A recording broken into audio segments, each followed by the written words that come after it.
In Miami and South Florida, there is so much condominium. Such a large portion of our population lives in condominium. This has an impact on all of the housing around us. This is not an issue in isolation. So for those of you listening to say, well, thank God I only rent my apartment. Thank God I live in a single family home. Guess what? This has an impact on every aspect of the real estate economy and pricing, because what happens in condominiums in South Florida affects peripherally all of the real estate assets around you. By way of example, Miami's unusual because the bulk of its rental market actually is contained within condominiums, right? There's not as many traditional apartment buildings. Well, they're building more now. They're building more in what we'd call the multifamily space, but for many years it was all condo. Most of it was condo, and so what happens then is when the maintenance fee goes up double because of insurance expenses, because of these long-term maintenance expenses, now ostensibly the rent that an individual unit owner has to charge an individual renter is going to go up proportionately, maybe by double. And so now you can't afford that. And so now they're going to look for a more traditional rental scenario. And what's happening is that expense in condominiums is lifting the market around it. So there's a reason why rents in Miami are as high as they are now. And it's not just inventory. It's not just an issue of inventory. It's also an issue of what is around that prices competitively. Because listen, if you own a multifamily building, you're an apartment building owner, you want to charge as much as you possibly can for that rental, right? I mean, that's business. We hear a lot in this, in the post-pandemic world of, these gougers and poachers in apartments. And look, to a degree, is there some profiteering that goes on when a market is elevated like it is in Miami? Of course there is. But on the flip side, all of the conversations we're having about things like insurance, or what we alluded to at the beginning of the podcast, labor, and the cost of labor, that affects those as well. So, for an individual landlord who might have an apartment and somebody says, how could my landlord increase my rent by $1,000 in 1 year? And we want to hold them accountable as if it's a market-driven economy. Morally corrupt. There's the market aspect to it. But remember, they probably just got handed that $20,000 or $30,000 bill. And you can't pass a special assessment on directly to a renter. So if you're renting a condo, you're not paying that. They're not saying, hey, you're living in my condo, you're going to have to pay the special assessment. So now they have to increase. Otherwise, it's coming out of their pocket. So how do we start educating people? Because as I'm listening to both of you, I'm a little bit in awe of what you're saying, because I'm, again, new to this market. So what is that process? When people like you in your industry educating people like myself. So when that happens, we understand. Right. You need to move to the Midwest. That's the bottom line is you should have stayed. Well, I'm from Chicago. You should have stayed in Chicago. Wisconsin. Should have gone to Wisconsin. It's a very literate state. I think part of it is there, from my perspective, there is education, but the education is only going to go so far because that's not going to really, create actionable change per se. Mm-hmm. Part of this is working with developers and looking at what kind of incentives exist for developers to develop affordable housing, right? And we're going to talk a lot about affordable housing is a whole nother podcast, and we'll talk about that. And they have models from around the country. I know New York had a model where if developers put a certain amount of affordable housing in their project, they got certain incentives. Well, and look, opportunity zone development exists right now, and opportunity zone development exists even in central Miami. It doesn't necessarily mean that you're going to be in what back in the old days we talked, rent control like up in New York, but there is workforce housing, so you can find workforce housing in central Miami that says, look, even in a building that is marketed as a high-end rental building, when it was developed in an opportunity zone, you will see as a requirement a portion of that building has to be workforce housing, effectively affordable housing. It's not subsidized per se. What it is the developer has to agree to lower the rent costs in certain units or a certain percentage of those units as a result of the benefits they receive from that opportunity zone development, which includes things like tax benefits and deferrals that help them, that incentivize them to build in space that maybe is not as appealing for a developer to build in, either because it's cost prohibitive or because it's in an area that hasn't been gentrified in the way that that they would see the advantage of those. They have a new law that just passed the state, and I know people are trying to get it moving in Miami Beach to do affordable housing within a development and break through the zoning laws. Right. And I know that a number of the zoning firms are dealing with this issue right now. Right. But I think to the higher level point, we have to talk about how all of these factors impact all of these factors, meaning to David's point, if I build a condominium right now in central Miami, and it's a high-end condominium, and I've got a lot of service staff there, right? Concierge, doorman. Where are they living?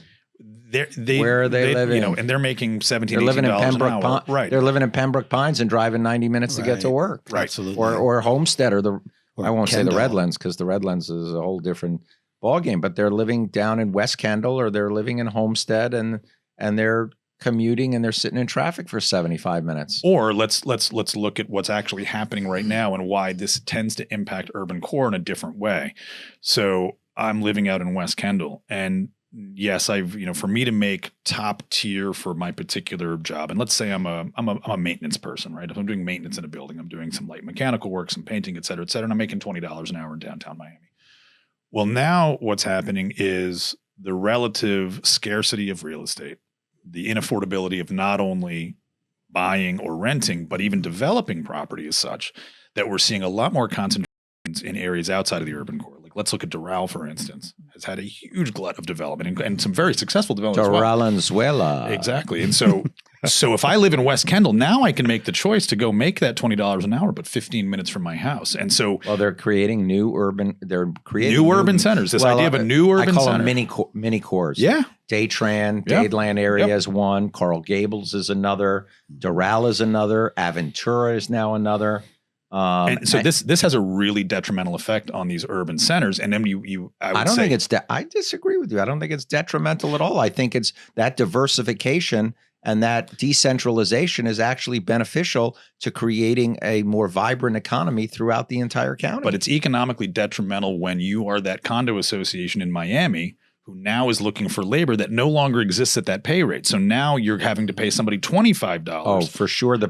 Listen, the more decentralized it is and the more people can go from Homestead to Dadeland and they never have to go north, then when you're on Fisher Island or you're on South Beach and you need help, you're going to pay more money for it. Right. And they don't want to. Well, that's too, you know what? Hello, all the wealthy condo owners and mega mansion owners. That's life. You got to pay. Yeah, you know what's funny, Kyle? So, I was in the condominium management world for many, many years. Mm-hmm. And it used to be, and David will know exactly what I'm talking about, it used to be a little bit of a badge of courage, some kind of banner of honor for a condominium board to pass a budget where rates didn't move year to year. Mm-hmm. They would say, we want 0% increase year over year. The problem when you think about that, within this little vacuum of the condominium world, it's like, it's about getting reelected. You don't want to piss your neighbors off and jack their condo rates up. But the reality is it's violating all the fundamental laws of economics, which is to say the entire world is getting more expensive. Labor costs more, insurance costs more, supplies cost more. So how can you keep it flat? Well, you know how they used to keep it flat is they would change their reserve partition. So they would put less in or waive reserves entirely. Waive reserves. Right. And that's gone away. So not only are these new laws driving up the cost of condos because you have to do it, what it's also doing is breaking a very old and very bad habit of condo associations, which is essentially mortgaging their future for their present. To say, I'm going to keep rates the same by not setting aside resources for the future. And I'll let someone else worry about it 20 years from now when the building breaks because I didn't put aside any money because, quite frankly, it wasn't my problem. Listen, now it's your problem always. I used to have, and it was, and the demography of South Florida has changed as well. I used to have a lot of clients who were in their 60s and 70s and 80s. And, those who were in their 80s would often look at me with a very straight face and say, Josh, I'm not going to be alive 20 years from now. You're talking about a capital reserve structure, worrying about a 25-year roof. They're like, guess what? I'm not going to be here in 25 years. Mm-hmm. So that is it was a not my problem kind of argument. Mm-hmm. And at the time, you get it, practically speaking. Yeah, but it's not very egalitarian. I used to have this issue at Ocean Reef. Right. I was president of a condo association down there. And I remember before I was on the board of the condo association, having been a condo lawyer, and they would send out check here to waive reserves. I was one out of 48. You were that guy. I was that guy who would never waive reserves. Well, luckily they had 47 votes, so they didn't care about me. Right. But I always knew that it was wrong to make someone 15 years later pay for my having lived there and not paid my fair share because one day someone's got to pay that bill. Or what you and I both know is that the longer you let those repairs languish, the more they're going to cost. It's exponential. Right. $1 million of repairs today 4 years from now, instead of 4 million, could be 14 million. Right. So that's the thing people, you want to talk about education? That's the thing people really don't understand is that it's, there used to be a commercial on TV, pay me now or pay me later. Right. So if you pay now, it's cheaper. If you pay later, it's exponentially more expensive when you're dealing with concrete restoration and things like that. The concrete is something that either it gets remediated on a continual basis or you're going to suffer the consequences in a very big way. And now you find these condos and they're in North Beach, they're in Hallandale, they're in Hollywood, they're in Sunny Isles. They've knocked down most of Sunny Isles, but there are still some in Sunny Isles. Aventura. These buildings, having been neglected for as long as they have, you're talking about remediation projects of $10 to $40 million. Yeah, listen. So when you were talking earlier about it affects the single family home market, I'll tell you how it affects it. People who chose to live in condos rather than houses because they thought it was cheaper and they had this great view. Now, all of a sudden, houses start looking much more appealing to those people because they know what the pool cost. They know that the roof is good. They got a good roof. And they're not going to really worry about having to redo a concrete parking deck for 700 cars. Right. Well, listen, and we can fault developers and designers 20 and 30 years ago for designing some of these buildings the way they did, based on concrete exposure, based on maintenance protocols that would be difficult, if not impossible, to execute in the lifetime of the condo without essentially shutting the condominium down if it was not maintained meticulously. And even when it is maintained meticulously, weather, and as David pointed out, weather in a salt-rich environment is so impossible to stay on top of. Water is cancer to a building. Well, I have a better one for you, and that is if you look at pool decks, and pool decks is a big issue. Elevated pool decks. Elevated pool decks. Pool decks sitting over garages. Right. So you got pool decks sitting over garages. For those of you listening, I would bet you fully half of you have a pool sitting over 500 cars below you. Okay, but there's something interesting about it, and that is those pool decks have to be waterproofed.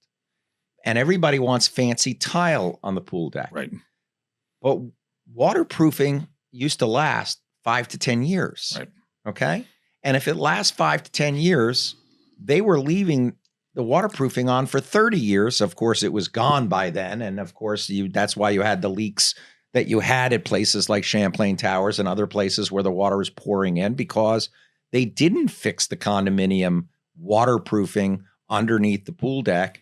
And the reality is it's not even the expense of the waterproofing. It's the pulling off of the tile and the putting the tile back. So they really have to have it's also loss of revenues for when you're shutting that pool deck down for a year and you're not getting a high-end renter who wants to rent for a year. They don't want to live in Miami without a swimming pool. So what do you do when in the old days, when someone would say, well, here's a waterproofing and we're going to redo it and it's going to be $450,000. And then someone says, yeah, but we can do a 20-year waterproofing and it'll be $800,000, but it'll last 20 years. Right. And everybody says, oh no, that's too much money. Right. We're going to go with the $400,000 one. Well, look, that creates a huge problem because now you're going to have to rip that deck up in 7 years and do it all over again, which they won't do. And that's when you end up with the big concrete problem. And I think that I'm going to get philosophical for a second here, but I think part of this. Really? You're going to get philosophical? I'm going to go down that. I'm going to do a little Nietzsche. Don't go. I'm ready to genuflect. Go for it. Don't Nietzsche me. This is whatever you do not Nietzsche me. It's disturbing to hear that over headphones. This is it's a fundamental problem with the model of cooperative living. It forces you to be unselfish if you're going to do it the right way. And that's unpopular. We live in a world that is all about me. And it's to say, whether it's because I'm 80 or because I don't have the money right now, or because I just don't want to have to go through the hassle, or I'm going to have to give up that cushy rental that I've had. You gotta face this. And that's not who we are as a culture. And so it does beg the question in terms of the survivability of condominiums in the long run. And I don't mean financially, I don't mean philosophically. I mean in terms of our ability to keep developing cooperative living common interest real estate when our natural inclination is to protect ourselves and our own interests in the moment. So listen, on one hand, the Florida legislature did the community a great service by saying, well, we're no longer going to even give you that option. At the same time, what I think was not looked at carefully was the fallout model, and to say, what is that going to do as a trickle down effect of affordable housing? So indulge me for a moment, because this ties to our other conversation of saying, when all of this is going on, right? When all this is happening and these condo rates are going through the roof, there's people who are going to be leaving that, whether they're renters or owners, and they're going to be going to the next tier of living because they can't afford to stay there anymore. It's just too expensive to maintain that. And so what's that doing? That's putting downward pressure on the housing economy, meaning the people who were living here are now living here. The people who are living here are now living here. And eventually you run out of apartments. They're going to go from condos to rentals. Right. And the people who are renting won't be able to afford a rent, because the people who sold their condos and made enough money to not have to pay that $50,000 assessment, they're going to be living in the rental market, or they're moving out of town, or they're moving out to a single family home, pushing someone else out. Right. And then ultimately the trickle down is there's no right affordable housing for people who need it. So we sometimes look at this real estate economy here in South Florida that's so dominated by condominium, and we separate in our minds the idea of the multimillionaire living on a gleaming tower in South Beach and somebody struggling to look for affordable housing somewhere in the urban core. But the reality is they are implicitly tied together. And so I think, going way back to your question, Kyle, we have to educate on how those pieces are connected. And it comes down to responsible development, responsible legislation, and understanding the impact of the moves that we're making on both and how it's going to affect the market as a whole. I have a question. Do you think we are getting close to the time when there will be independent boards of directors with independent fiduciary duties to the owners, rather than people acting out of self-interest? So the idea of like an assigned board member, a professional board members assigned through the ombudsman's office, or, well, listen, I think step one, and you and I have certainly had offline conversations about this. The reason I bring that up is some of the things we talk about, whether it's insurance or whether it's construction, these are very technical issues. And the average layperson, I'm not talking about someone who was president of a Fortune 500 company who now lives on South Beach or in Sunny Isles or on Fisher Island. I'm talking about your average person who moved down and they live here and they're retired. They bought the $400,000 condo and their maintenance fee was $1,000 a month, and that was all they had to worry about. And all of a sudden now, granted, they're enjoying the benefit of that $400,000 condo now being a $2 million condo, so we can't dismiss that. But yeah, now their maintenance fees are $3,500 a month and unaffordable on a fixed income as far as they were concerned. Well, first of all, it's probably not worth $2 million. It's probably worth more dead than alive, meaning it's worth more knocking it down so you could build something. Well, look, that's the other impact of this. Is the point I was making earlier? That's the other impact, because now there's just going to be an unaffordability even for people who are middle and upper class who can't afford the special assessments, can't afford the repairs, and therefore the condo gets terminated. And so now not only have you lost affordability, now you're going to start to actually lose doors. You're going to actually lose homes. We're going to see a reduction in the number of homes, not on an inventory basis, but on an actual basis,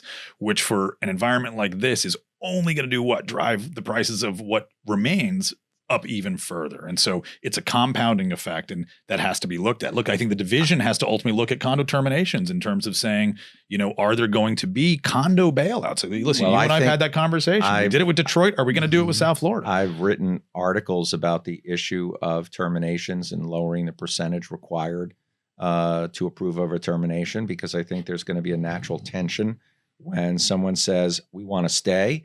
And then the contractor says, okay, you want to stay? It's $42 million. Right. Now go get the money and fix up the building. Right. And now you have the tension of, well, I can't afford $42 million. Well, then you got to go. Well, I don't want to go, and I don't want to pay $42 million. And now you have people fighting within the condominium, and we have lots of that litigation going on right now. But going back to my point about independent professional board representation, with the complexities in the law now, and the difficulties in dealing with construction and insurance and finance, do you think we're getting to the point where at some point in the future we're going to have to look at independent boards of directors? I do, and I think either ahead of that or as a part of it, And as a little bit of a preview, we're going to have some politicians on in some future podcasts that are going to weigh in on this issue.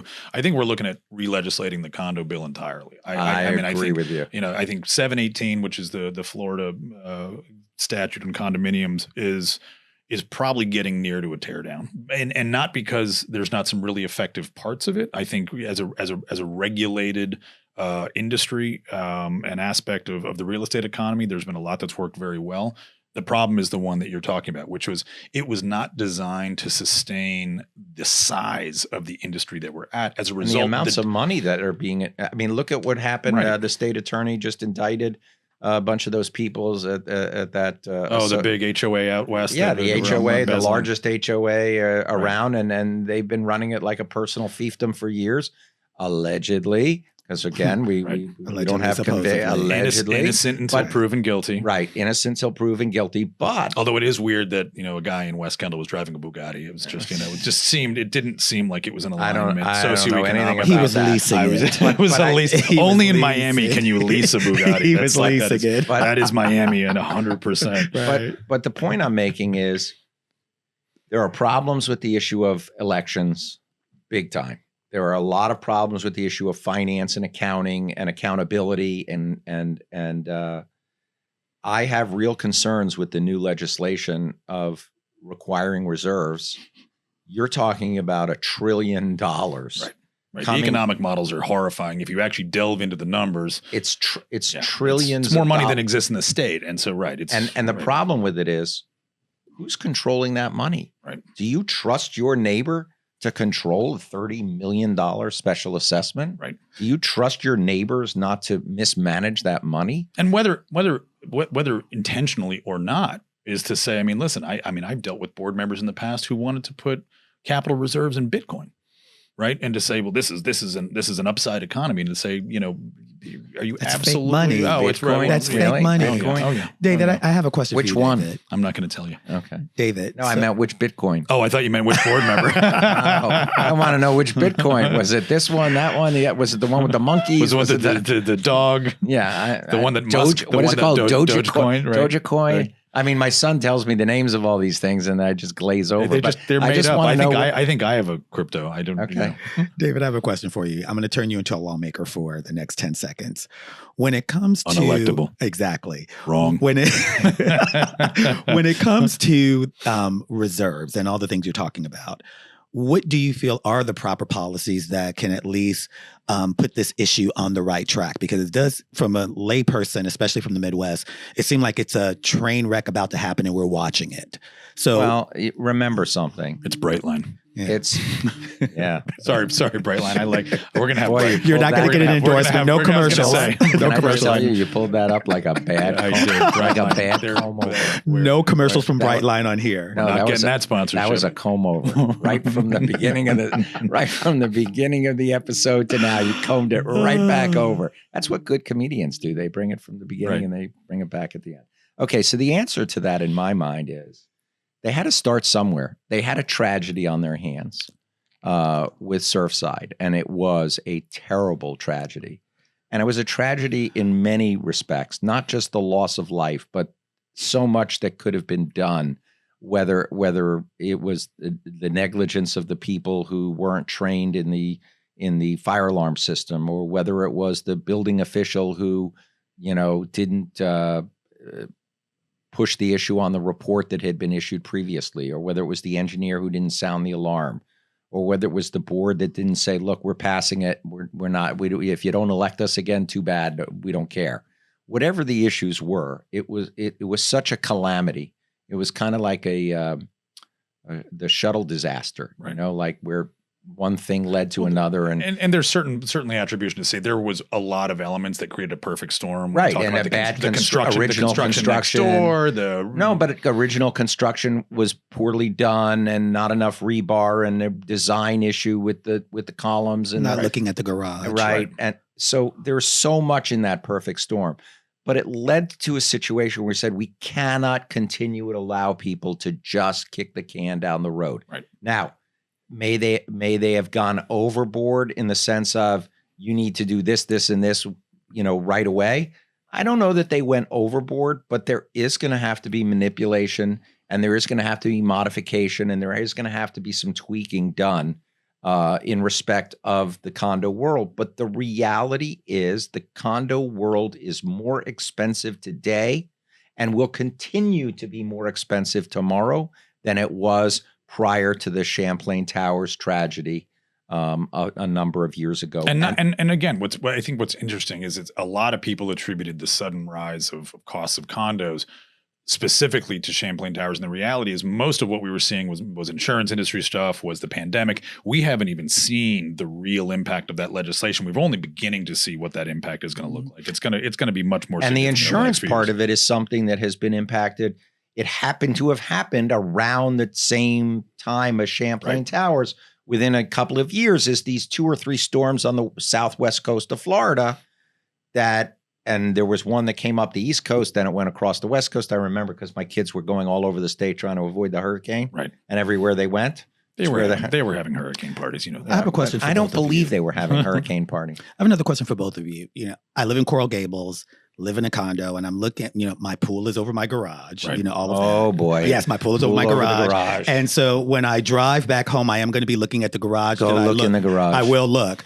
But when I look at what I am paying to live in Coral Gables, you know, every month I'm saying this is like a mortgage to me. Right. So when you're saying, David, that, you know, it's going to get more and more expensive, you know, I think I have made the decision to stay in South Florida.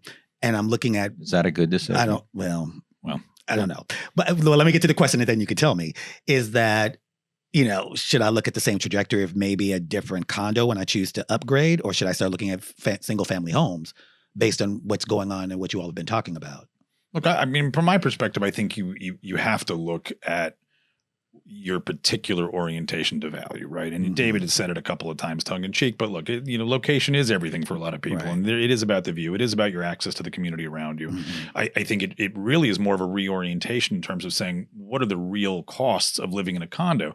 What most people who live in condos in South Florida right now don't know, and they're only going to begin to appreciate over the next year, is that they have had an artificial subsidy basically forever. Amen. And that artificial subsidy is going away. And so what's happening is over and done. Right. What's happening is you are now going to feel the effect of that going away.